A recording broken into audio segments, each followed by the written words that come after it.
자, 우리는 표 데이터, 즉 데이터 프레임이라고 하는 데이터에 접근을 해보려고 합니다. 데이터 프레임이라고 하는 자료형은요, 사실 외부로 꺼내지게 되면 그 안에 순서가 존재하지 않는 데이터라고 부르는데요. 예외적으로 파이썬 내부에서는 순서가 존재한다고 얘기를 합니다. 파이썬 내에서 데이터 프레임은 순서가 있는 데이터인데요. 순서가 있는 데이터면 뭐라고 했죠? 바로 나오셔야죠. 맞습니다. 순서가 있는 데이터는 인덱스가 있다라고 얘기를 했는데 기억나시나요? 자, 그럼 인덱스가 있다라고 한다면 우리가 뭐가 가능하다고 했죠? 뭔가를 가리키고 잘라내는 거, 즉 인덱싱 슬라이싱이 가능하다고 말씀드렸습니다. 자, 그래서 데이터 프레임에 인덱싱 슬라이싱을 해서 데이터에 접근하거나 데이터를 잘라낼 수가 있는데요. 데이터 프레임은 우리가 이때까지 사용했었던 인덱싱 슬라이싱 방법과 조금 다른 형태를 띠고 있습니다. 왜냐하면 데이터 프레임은 표 형태에 갖춰져 있는 2차원 데이터이기 때문에 데이터 프레임을 인덱싱하거나 슬라이싱 할 때는 도구가 필요하게 됩니다. 해당 도구의 이름이 바로 LOC와 ILOC라고 하는 인덱서라는 이름을 가진 도구입니다. 그럼 우리는 파이썬 코드로 다시 돌아가서 데이터 프레임의 인덱서를 사용해 보도록 하겠습니다. 자, 저는 파이썬 코드로 다시 돌아왔습니다. 밑으로 내려가서요. 새로운 코드 셀 만들어서 다음과 같은 코드를 입력해 보도록 하겠습니다. import numpy as np입니다. numpy 라이브러리 불러와 줄 거고요. 우리는 밑에서 ex_df라는 변수에다가 다음과 같은 내용을 적어 보도록 하겠습니다. pd.dataframe 이라고 해서 판다스에서 제공하는 데이터 프레임 만들도록 할 거고요. 이 안에다가 numpy에서 제공하는 arrange라고 하는 함수를 써보도록 하겠습니다. 그리고 10이라고 적어주고요. numpy에서 제공하는 arrange라는 함수는요. 0부터 9까지 일씩 증가하는 값을 array에 담아서 만들어주는 신기한 함수가 되겠습니다. 자, 이 뒤에다가 저는 뭐라고 할 거냐면요. reshape 해서요. 2,5라고 적어보도록 하겠습니다. 자, arrange 함수는 0부터 x까지 x-1이죠. x-1까지 증가 1씩 증가하는 값을 자동으로 생성해주는 함수가 되겠고요.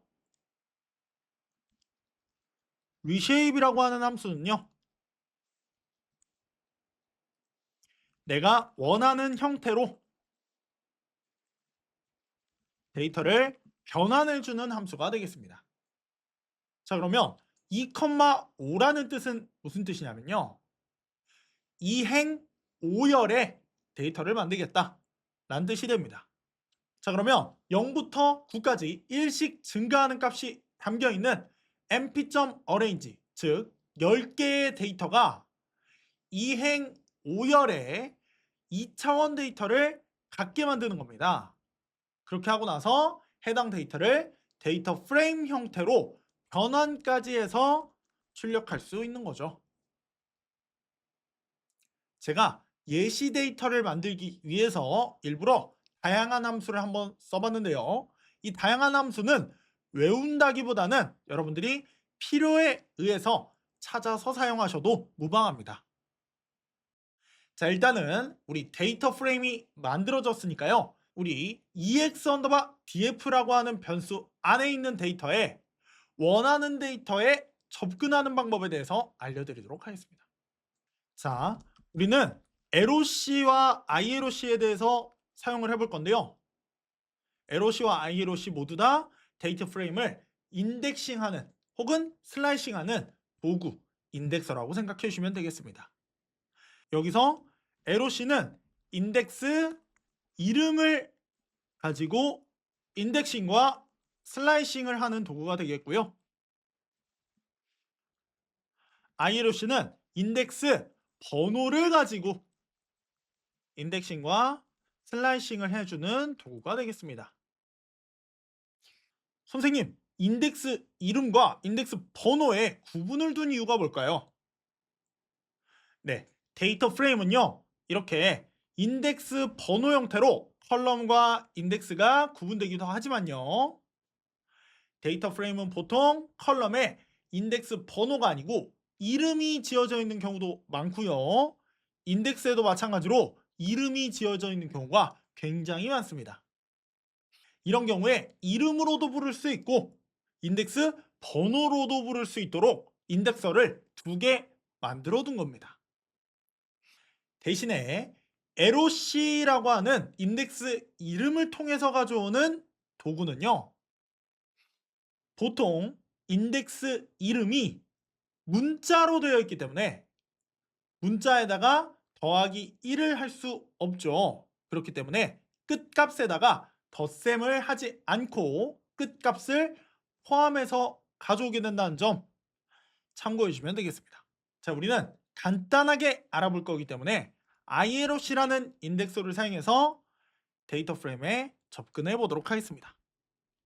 EX_DF에 ILOC 사용할 건데요. .ILOC 사용하시면 되고요. 그 이후부터는 우리가 2차원 데이터에 슬라이싱 하는 것처럼 찾아가시면 되겠습니다. 홱말을 기준으로 해서요. 왼쪽에는 행에 대한 데이터, 오른쪽에는 열에 대한 데이터를 각각 입력해 주시면 되는데요. 우리는 다음과 같은 데이터를 가져와 보도록 할 건데요. 컴마를 기준으로 해서 왼쪽에는 행에 대한 데이터, 오른쪽에는 열에 대한 데이터를 입력해야 하니까 왼쪽에 있는 데이터는 인덱스 번호 0부터 1까지, 즉 0부터 2까지 불러오면 되겠습니다. 제가 한번 적으면서 가보도록 할게요. 0부터 2까지 가져오면 되겠고요. 그 다음에 열에 대한 데이터는 1부터 2까지 불러오는 거니까 1부터 3까지 불러오면 슬라이싱이 잘 될 것 같네요. 어때요? 데이터에 접근하는 방법 어렵지 않죠? 자, 그렇다면 LOC를 사용하면 어떻게 하면 되냐? LOC는 인덱스 이름을 통해서 불러오기 때문에 제가 만약에 EX_DF에 LOC를 사용하겠다라고 한다면 인덱스 이름을 통해서 가져오기 때문에 인덱스 이름을 통해서 불러올 때는 끝값에 더하기 1을 하지 않아도 괜찮다라고 말씀드렸던 거 기억나시죠? 그래서 1부터 2까지 실제로 기입되어 있는 인덱스 이름을 그대로 가져와서 사용한다고 생각해 주시면 이해가 빠르게 되실 것 같습니다. 그래서 ILOC와 LOC의 차이점 정도만 여러분들이 알고 계셔도 데이터에 접근하는 게 어렵지 않습니다. 자, 이렇게 행과 열로 구성되어 있는 데이터 프레임의 특정 데이터에 접근하는 것까지 진행해 봤는데요. 정형 데이터든 비정형 데이터든 보통 컴퓨터가 받아들일 때는 데이터 프레임 형태나 어레이 형태인 2차원 행렬 데이터로 받아들이기 때문에 우리가 데이터에 접근하는 방법도 잘 알고 계시면 여러분들이 나중에 인공지능에 대해서 깊게 파헤칠 때 굉장히 도움이 많이 되실 거라고 생각합니다. 자, 그러면 이번 차시에 배웠던 거 마찬가지로 정리하면서 마무리해 보도록 하겠습니다. 자, 행과 열이 정해져 있는 표 형태의 데이터, 형태가 정해져 있다라는 뜻의 2글자를 가지는 이 데이터를 뭐라고 했었죠? 맞습니다. 정형 데이터였고요. 반대로 형식이 정해져 있지 않은 데이터, 즉 사진이나 영상이나 음성과 같이 굉장히 들쭉날쭉한 형태의 데이터를 뭐라고 불렀었냐? 비정형 데이터라고 불렀습니다. 다음으로 시간의 흐름에 따라 순서대로 기록되어서 데이터의 변화 추이를 알아보고 싶을 때 사용하는 데이터가 바로 시계열 데이터였고요. 이미지나 영상, 음성과 같이 사람이 보고 듣는, 즉 사람의 감각을 통해서 느낄 수 있는 데이터를 미디어 데이터라고 불렀습니다. 이렇게 이번 차시에서는요, 데이터의 다양한 형태와 해당 데이터를 어떻게 저장하고 관리하는지에 대해서 알아봤는데요. 어때요? 재밌으셨나요? 오늘 배웠던 데이터의 형태가 이 세상에 존재하는 모든 데이터를 설명할 순 없지만, 여러분들이 오늘 배웠던 데이터 형식만 알고 계셔도 일상생활에서 사용하는 데이터의 가장 기본적인 형식은 다 알고 계신다고 생각하셔도 무방합니다. 오늘 배우셨던 것도 혹시 이해 안 되신다면 복습하는 거 잊지 마시고요.